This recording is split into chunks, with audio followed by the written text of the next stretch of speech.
Drought again tightening its grasp on Nebraska as farmers and ranchers kick off another growing season with dry conditions. We'll see which counties are now considered disasters and how conditions have led to more wildfires. Plus, North Platte prepares for jobs that don't exist today in anticipation of sustainable beef. Later, we meet a farm family advocating for other young families and see how Husker scientists are improving popcorn. It's time to grow.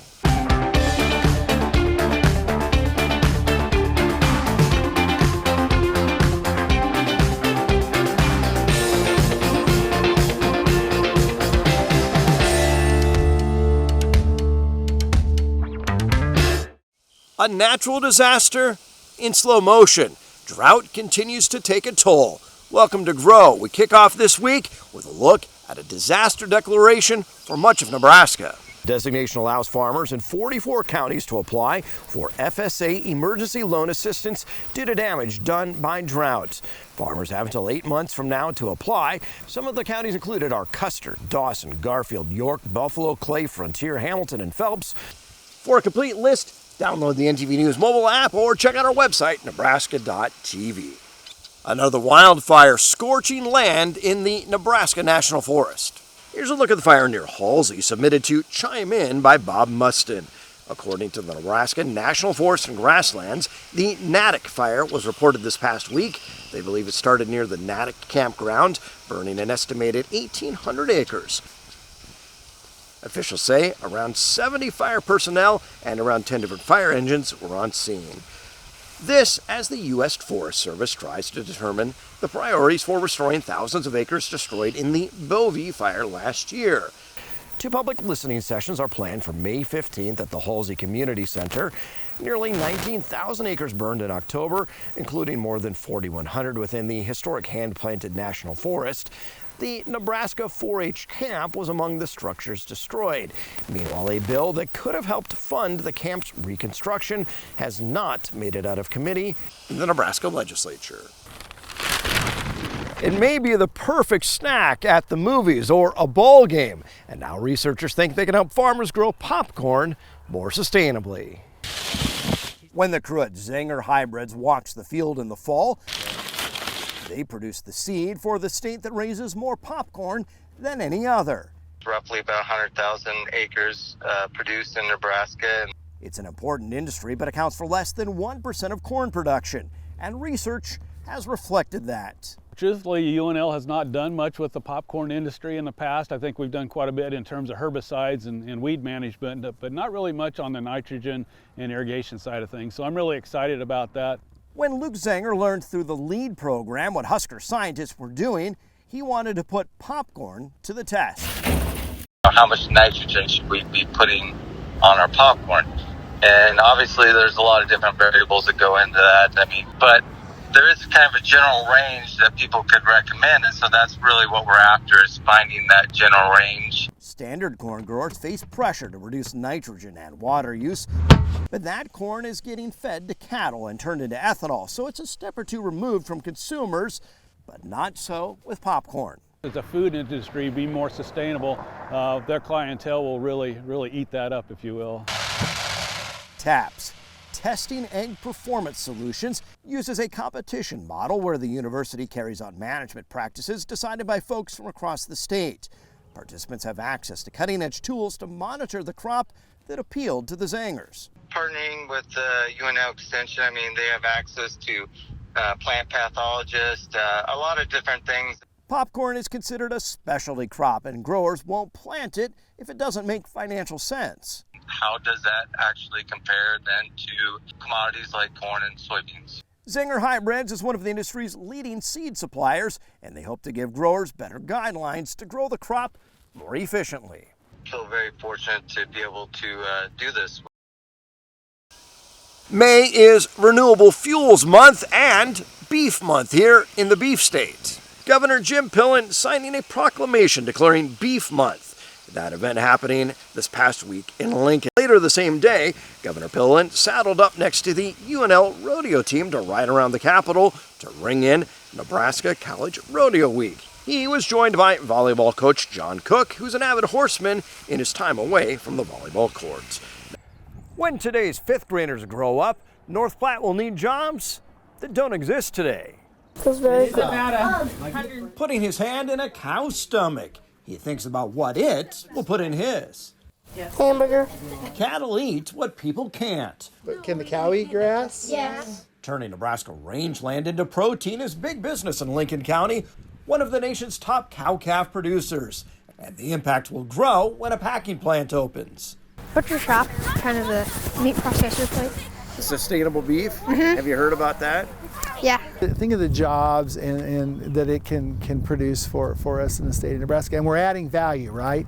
We're not just commodity anymore, we're adding value by that. And it's estimated sustainable beef will bring a $1 billion impact to North Platte. people think of packing plant, I think of the people that do the basically the harvesting, but you got to have accountants, you got to have managers, and then you've got to have salesmen for the product.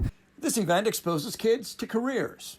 They start wanting to explore more about thinking about their future, and it's just a great time for them to start learning more about agriculture. Some come from farm and ranch backgrounds. We actually have pigs, goats, and horses at our house.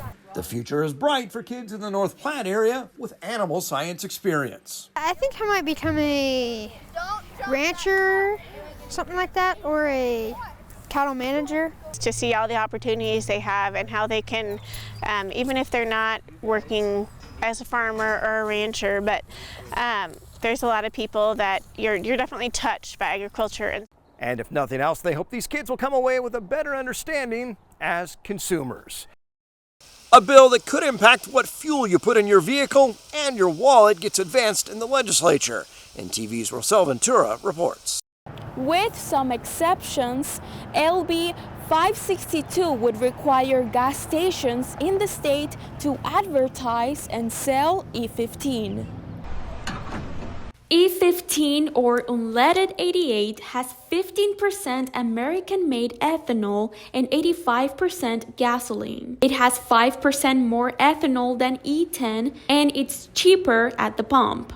Being able to offer those fuels at lower costs will certainly drive business straight to the pumps, but it also, in tandem, will increase sales inside of the actual convenience store. Some local mechanics say running with E15 would mean less mileage. You'll use more of it. It takes more fuel to run the same distance. You're going to consume more fuel for the same amount of miles than you would with a regular unleaded fuel. Some consumers say they wouldn't change to E15. It's going to be cheaper, but then again, it's a wash because it's going to be, your gas mileage is going to be not that great. This is an exhaust valve. This is an intake valve. This is where your fuel comes in. When it comes to your vehicle valves, Buchanan says E15 wouldn't cause any issue. The unleaded fuel, and which will still be part of the E15, does require a harder seat and stuff, but as a valve train and that kind of stuff, you really won't see much issue for harming it. According to the EPA, E15 is a fuel for cars 2001 and newer. And really, if you kind of look at the survey of all vehicles on the road today, that represents well over 96%. State Senator Myron Dorn, who introduced the bill, says requiring gas stations to offer 15% ethanol fuel will benefit farmers who produce the fuel. Overall, Nebraska is a corn-producing state, and so anything will require the use of more corn is good for the state, good for producers, and I think consumers will also enjoy a little bit break when you're filling their tank. Later, Daddy Daycare on a deer. We meet a young farmer advocating for other young farm families. Coming up next, we continue our in-depth look at carbon capture pipelines. The companies that want to build carbon capture pipelines need to build that through other people's land, and that requires an easement. And that can be a difficult discussion to have. Here's more. For many residents in the tri-state region, farming isn't their job, it's their life. We have a century farm. My dad has entrusted me to care for his land. This land waiting to be passed down to the next generation. We're attached to this soil. Now, two multi-million-dollar companies want to use parts of that land to install carbon capture pipelines across the Midwest. We have spent hundreds of millions of dollars on easements to date to the U.S. Landowner, and we're not stopping. We're going to continue to do that until we get ourselves in a position where we got 100%. Summit Carbon Solutions plans to build a pipeline that will take liquid CO2 from ethanol plants into an underground storage facility in North Dakota. Heartland Greenway's Navigator CO2 Ventures pipeline runs on the same concept. Take liquid CO2 from ethanol plants and put it in underground storage facilities in Illinois. To do this, both companies need voluntary easements from landowners to pass through hundreds of miles of private land. That same land that is rich in family history. Landowner negotiations necessarily are weeks and months of type of progress, not something that you do in a matter of days. Those negotiations are for easements. Those easements give each company access to private land to work and install the pipeline. Negotiation is far more broad than that. Negotiation is how that pipeline is put in. Is there different and additional restoration steps that you as a landowner want to include or delineate as part of that? This will be my 40th year. Kelly Neuenhaus lives and farms near Primgar, Iowa. I'm the one that in the family that has both Summit and Navigator, and we've already signed our easements. Farming is the family business. So we're pretty proud of that we have a family farm and been doing it for 40 years. He's already reached easement agreements with both Summit and Navigator. We negotiated with both of them. We had very respectable land agents come to our farms and visit with us, and we probably met with them 3 or 4 times at least. And we asked for a few other things that we wanted done, and they were happy to do that. Part of the easement agreement details potential property damage and for farmland potential crop losses, not just for the time of construction, but for several years after. And we feel like we're partnering with the U.S. agricultural landowner, as well as others that have easements, and those partnerships we're working through this economic discussion. But not everyone in the path of the pipeline is on board. And without the limitation of contact of landowners, then land agents are still harassing landowners incessantly to sign easements and offering more and more and more money, which is a bribery situation. It's not a business plan, it's a bribery situation. Deb Main is one of more than a dozen landowners in the tri-state area who oppose these pipelines. She has yet to sign an easement for access to her land. And that's a proposed pipeline route also. Right. Doesn't mean they're going to stick with that, because some people have signed an easement because it just went across the corner of my property. Well, now it goes like Rogers through the middle. Yeah. Because they can put it anywhere on your property they want.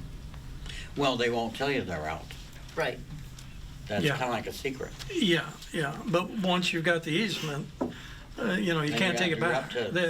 Once you've signed that parcel, you can't take it back. Both companies are still working with landowners on negotiations to find an agreement that suits the needs for all parties involved. So we want to make sure that this truly is a dialogue. It's a negotiation that's two-sided, and we're coming to the table with ears wide open. Some of the economics that we're delivering, and a lot of the economics we're delivering, they're different because every landowner, farmer has got a different situation. I figured on my property where the permanent easement was, if I was guaranteed a $300 an acre profit forever, it would take me over 100 years to equal this one-time payment. So pretty satisfied with the compensation. But for some, land is priceless. And the easements are permanent easements. They're just not for the project. If they get done with it after they've collected all their tax credits, they could sell it to another company and we have no say about it, and we just have to live with it. Yeah, it's forever. It hangs on your land forever. Yeah. Our Grow Weather Outlook is next, and later we head to Custer County to meet our farm family of the month.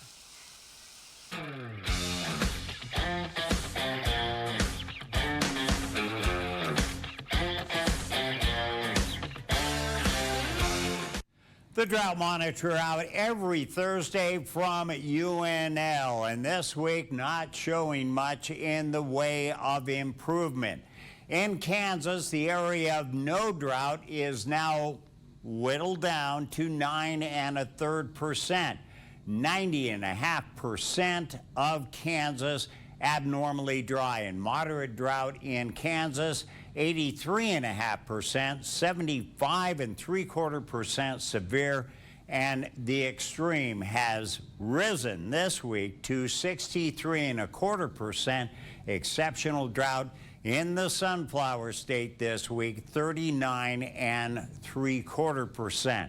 Nebraska, on the other hand, that southeast corner, it's 0.5% drought-free. 99.5% of the Cornhusker State abnormally dry, and the severe drought situation is 80.75%, while extreme 47.18%. Exceptional this week, 6.25% in the northeast part of the state.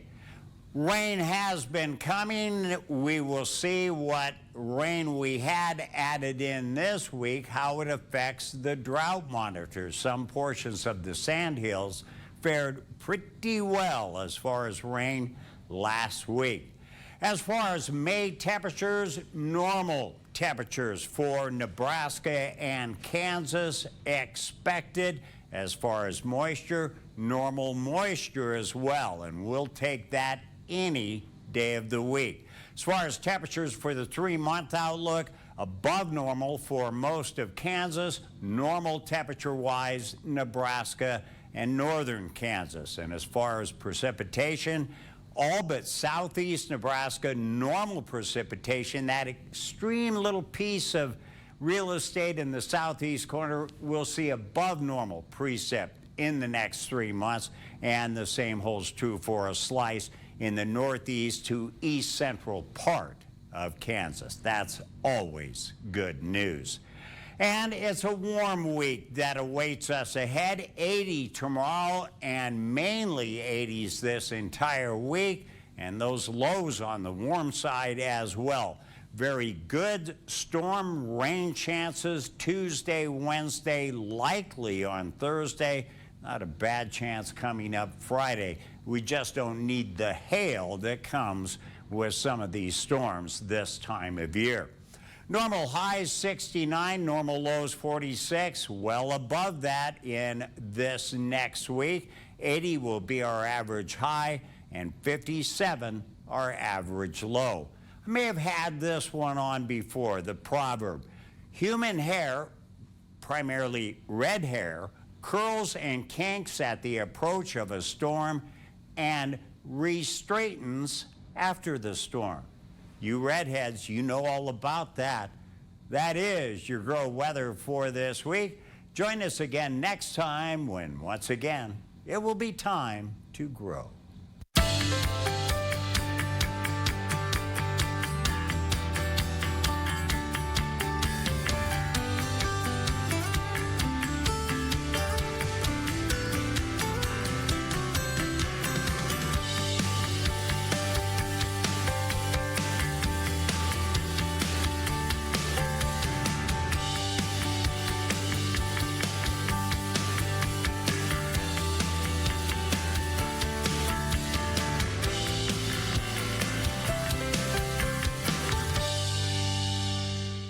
We love to see your photos, especially as you're planting. Go to Nebraska.tv and chime in. Planting is a season about new life, something a diaper-changing dad knows well. There we go. As he puts seed in the ground, Ethan Zoerb is also building roots. Now we're putting in the last of our... for a growing family. Wanted my kids to have more than one sibling, so right now I have 5 girls. The youngest, a little girl born this planting season. Crops wouldn't get in the ground without his wife, Nicole. My wife is a saint and takes care of everything, and I get to go be a farmer. And sometimes there's no better place for a nap than on Dad's shoulder as the tractor covers ground. But it's not only his family on his mind, as he says involvement with the Corn Growers Association has given him a voice. If there is people that have the ability, like the corn growers, to get to DC, it strengthens our voice. His grandpa and great-grandpa farmed, but he credits his dad for building what they have. Dad's the first one that has the opportunity to pass anything on. From his dad, Dale, he learned how to do business. he will pay more for a product to get it through someone he has a relationship with. Sure.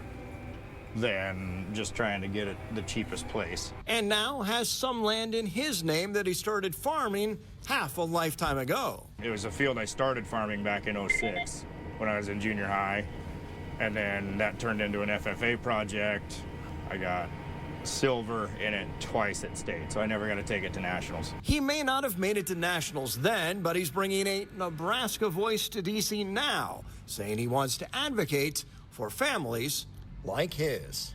Take care of the environment, our land. You know, we want to pass this down. And there's no off season around here. When Ethan's not wrangling kids, he's helping his dad with the cows. Congratulations to Ethan and Nicole Zoerb, our Farm Family of the Month. And we'll be back here next time as we see how agriculture makes Nebraska grow.